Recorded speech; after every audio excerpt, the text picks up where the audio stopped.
বৈষম্য বিরোধী আন্দোলনে গিয়ে পুলিশের গুলিতে দুচোখ হারাতে বসেছেন international university of Bangladesh IUB এর ছাত্র শরীফুল ইসলাম মিরাজ। তিনি চুয়াডাঙ্গার দামুড়হুদা উপজেলার চণ্ডীপুর গ্রামের কৃষক শুকুর আলীর ছেলে। একটা বাবা মার একটা ছেলে যখন সে বিশ্ববিদ্যালয়ে অনেক কষ্ট করে চাষি ফ্যামিলি পড়ালেখা করায়, অনেক কষ্ট করে পড়ালেখা করায়, সেই সন্তান যখন পড়াশোনা শেষে হয়তোবা বাবা মার হাল ধরবে, কিন্তু সেই জায়গায় আজকে ছাত্র আন্দোলনে যে সে নিজেই প্রতিবন্ধী হয়ে গেছে। ঢাকাতে পড়াশোনা করাচ্ছিলাম বিশ্ববিদ্যালয়, সে ছাত্র আন্দোলন করতে যেয়ে চোখে তার গুলি লেগেছে, তার সে ভালো দেখতে পাচ্ছে না, তার উন্নত চিকিৎসার জন্য বাইরের দেশে নিয়ে যেতে হবে, এমন আর্থিক আমাদের নাই, অর্থ নাই। 19 তারিখে পল্টনে এই ঘটনা, আমি এসেছি 20 তারিখে রাত্রি, 20 তারিখে আপনার অপারেশন এই বুলেট বের করেছে আপনার এই যে চক্ষু বিজ্ঞান হসপিটাল।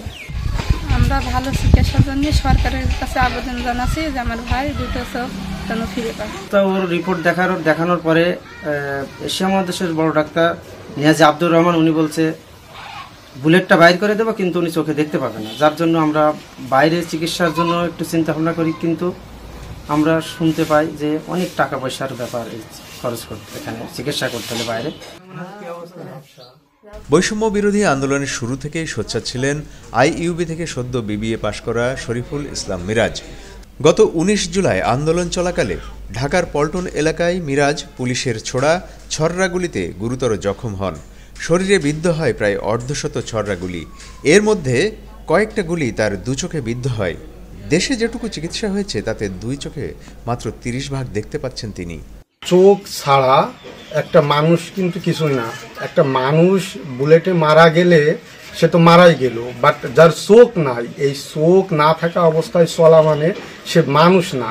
তার শরীর থাকে বাট সে মানুষ থাকে না, সে সকল সময় চিন্তিত। আমি সকল সময় চিন্তিত, আমি কি করে খাবো, আমার বাবা মা তো 10 বছর পরে কিংবা 20 বছর পরে মারা যাবে, আমার তো কেউ নাই, এখন আমি কি করব, কিভাবে চলবো, কিভাবে থাকবো, এটাই আমাকে আরো বেশি চিন্তিত করে। আমি আরো শরীর আমার নষ্ট হয়ে যায়, যদি চোখ না ফিরে পাই আমি তো চলতে পারবো না। আমি শুধু হচ্ছে আমার নিজের কাজ, আমি খাইতে পারবো এবং বসে থাকতে পারবো।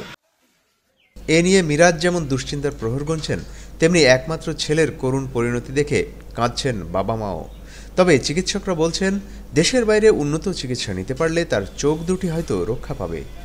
এদিকে মিরাজের বাবা সচ্ছল না হওয়ায় চিকিৎসার অভাবে অন্ধত্বের পথে এগিয়ে চলেছেন মিরাজ। সন্ধ্যার দিকে যখন আমরা আবার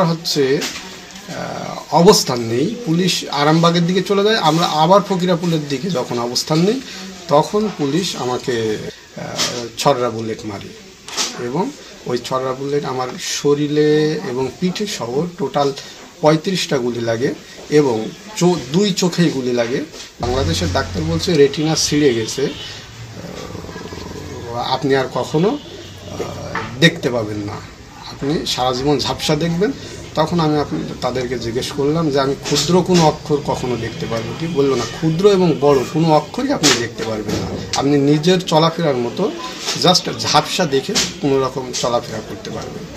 আমি বেসরকারি ভার্সিটিতে পড়াইছি কত কষ্ট করে, এখন সেই ছেলে চোখে দেখতে পাচ্ছে না, আমি এখন কি করব? এখন বাইরের দেশে পাঠানোর একটা চিন্তা ভাবনা আছে। দেশের জন্য আন্দোলনে গিয়ে যারা জীবন বাজি রেখেছেন, ত্যাগ স্বীকার করেছেন, তাদেরই একজন মিরাজ। মিরাজের চিকিৎসার দায়িত্ব তাই রাষ্ট্রেরই। মিরাজ আবার দেখতে চান, তিনিও অবদান রাখতে চান নতুন বাংলাদেশ বিনির্মাণে। চুয়াডাঙ্গা থেকে MA মামুনের দেওয়া তথ্য ও ভিডিও নিয়ে রিপোর্ট risingBD.com।